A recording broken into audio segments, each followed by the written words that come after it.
जय महामृत्युंजय। कल अगर सरकार कानून निकाले कि रील बनाने वालों को नंगा नहीं होना है, गालीबाजी या फूहड़ चुटकुला भी नहीं सुनाना है, तो 80% रीलबाज कल के कल सुसाइड कर लेंगे। कैसे पहुंचा समाज इस घटिया स्तर पर जहां औरतों को लगने लगा कि सबसे बड़ी स्वतंत्रता तो नंगे होने की स्वतंत्रता है, गाली देना फ्रीडम ऑफ स्पीच है। 2003 में जब इंटरनेट आम आदमी के पास आना शुरू ही हुआ था, तब डिजिट मैगजीन में मैंने एक आर्टिकल पढ़ा। उसमें एक लाइन लिखी थी जो दिमाग में कहीं घर कर गई कि इंटरनेट से बढ़िया और घटिया चीज कुछ और नहीं है दुनिया में। आज आप सोचो, इंटरनेट पे अगर आप सीखना चाहो तो क्या नहीं सीख सकते? साहित्य, दर्शन, खगोल विज्ञान, एआई। मगर सबसे ज्यादा डिमांड में क्या है? नंगापन। घंटों घंटों एक के बाद एक रील। आप 5 नंगी रील देखोगे, एल्गो आपको 50 और दिखाएगा। बदसूरत औरतें जिनकी हर रील में बस उन्होंने पेटीकोट उठा के अपनी जांघें दिखानी हैं, उनके 20-20 लाख फॉलोअर्स। ना उनके पतियों को ऐसे पैसे से आपत्ति है, ना सास ससुर को और ना ही माँ बाप को।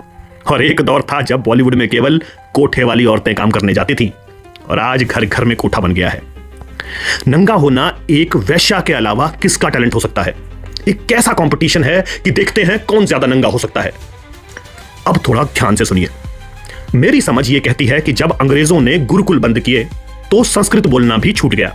भारत विश्व गुरु इसलिए था, विज्ञान, दर्शन, साहित्य हर जगह इसलिए फल फूल रहा था कि भारत में संस्कृत बोली जाती थी। संस्कृत में कुछ तो जादू है, वो दिमाग के साथ कुछ तो करती है। आप संस्कृत बोलने वाले किसी भी व्यक्ति से मिलो, वो आम लोगों से थोड़ा ज्यादा बुद्धिमान होगा ही होगा। आजमाई हुई बात है।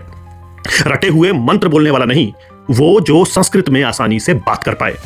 पर जब हमने संस्कृत बोलना छोड़ा तो पीढ़ी दर पीढ़ी लोगों का बुद्धिमत्ता स्तर यानी आईक्यू कम होता गया, और साथ ही हुआ हमारा पतन। अब अगर पुरुष दिमाग का काम करके घर चलाने में सक्षम नहीं है तो उसके लिए क्या बचा? मेहनत का काम शरीर है आपका, उपलब्ध है, यूज करो। और महिला दिमाग के अलावा अगर कमाना चाहे तो उसके लिए सबसे आसान काम है कपड़े उतार के धन कमाना।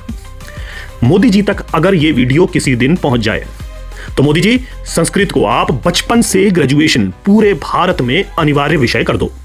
ना इस देश का रूप रंग बदल जाए, ना घर घर से आर्यभट्ट और गार्गी वाचक नवीन निकले, तो मुझे फांसी पे चढ़ा देना। कर लो आप एक सैंपल साइज पे रिसर्च, देखो क्या रिजल्ट आता है। और जब लोगों का आईक्यू ऊपर जाएगा तो लोग ढंग के काम करेंगे, ये 2 कौड़ी का नंगापन नहीं। क्या समाज में बढ़ता नंगापन आपको भी विचलित करता है, या आपको लगता है कि जिसको जो करना है करे, उसकी जिंदगी हमें क्या? आप कमेंट्स के माध्यम से बताइएगा।